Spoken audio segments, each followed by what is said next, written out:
Hey everybody, it's me again. In our last video, I didn't even get into what I wanted to talk about. All that was, beyond my prepared speech. but, or prepared thoughts. But hey, it was free and didn't charge you nothing for it. All it cost you was 8 minutes and so many seconds. But, we've been talking about, pain and suffering and tribulation and those kinds of things. And it's on my mind because, I happen to be one of you.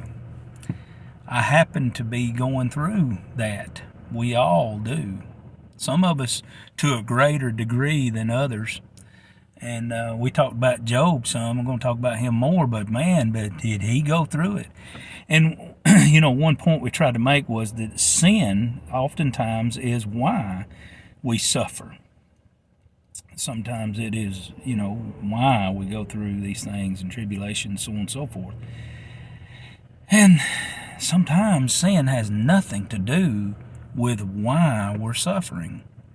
And Job is a good example of that, or a prime example of that. Sin had nothing to do with it. And what made it even harder for Job is for 37 chapters, 42 the whole thing, he never did find out why. Never did.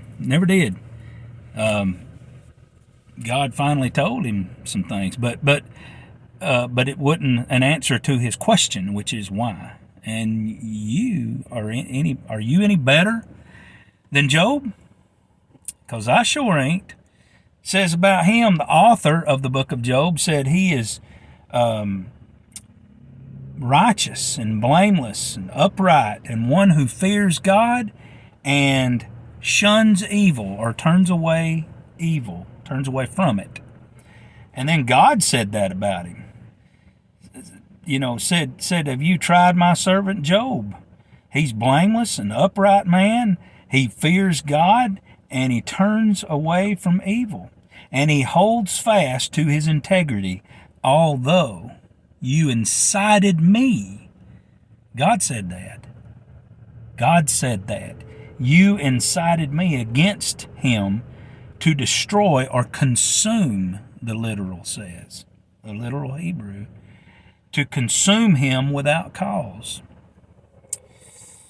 So, some things were going on with Job, and some things might be going on with you.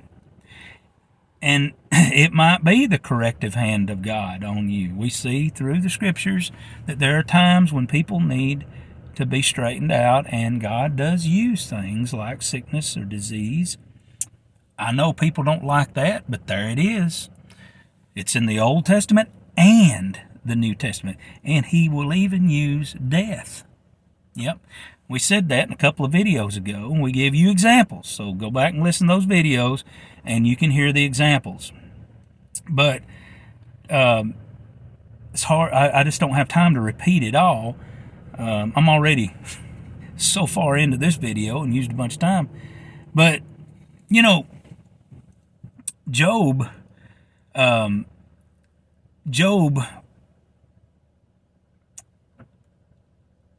spoke a lot.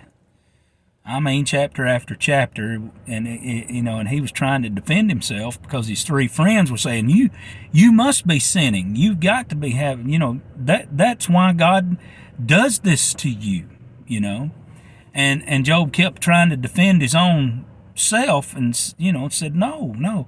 Well, anyway, finally, God speaks to Job. He doesn't answer Job's questions about why, but God speaks to him. You remember he said in, I think it's chapter 38, verse 2, he says, "Who is this, Job? Who are you to darken counsel by words without knowledge?" In other words, Job, you don't even know what you're talking about. And Job and the book of Job is an example throughout the scriptures. As a matter of fact, Go read the book of James. I think the book of James is pretty much James meditating on the book of Job, because he talks about, hey, count it joy when you fall into trials. Could God use Satan to bring a trial your way? Well, he did it. He did it with his own son. Are you any better? I thought a servant was not greater than his master. Go look at what happened with Peter. You know, he looked at Peter and said, I want to tell you something, Peter. Sorry about this, but Satan has demanded you. Kind of like the book of Job, where God says, hey, Satan, have you tried my servant Job? Perfect and upright man, blameless, turns away evil, or keep saying that, turns away from evil, blameless. And Jesus looks at Peter and says, he's demanded you. Now, if I'd been Peter, I'd have said, would you tell him? And I think he might have, but anyway, Jesus says, but I want you to know, yeah, I'm turning him loose on you, just like God did with Satan, with Job. Yes, here he comes.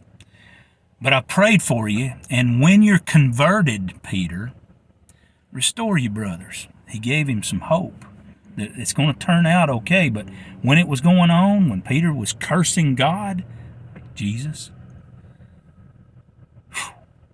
man, what a temptation, you know. I pray that I'm never tempted like that.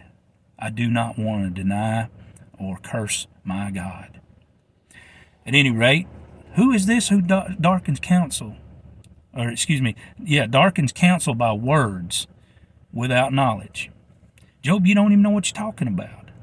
See, in essence, what God was saying to Job is you need to hush. Hush, Job, and listen to me. Now, when people say, that, you know, and I think another thing that Job might have heard from God, in essence, is you need to trust me. You know, because he told him for 3 chapters, this is what I did. Were you there? This is what I did. Were you there? He was showing Job his glory himself. He wasn't answering his question. He was just showing him that this is who is working with you here. I am your God. And now you need to listen to me and trust me. You know, when people say trust me, it's time to run. But when God says trust me, it's time to trust him.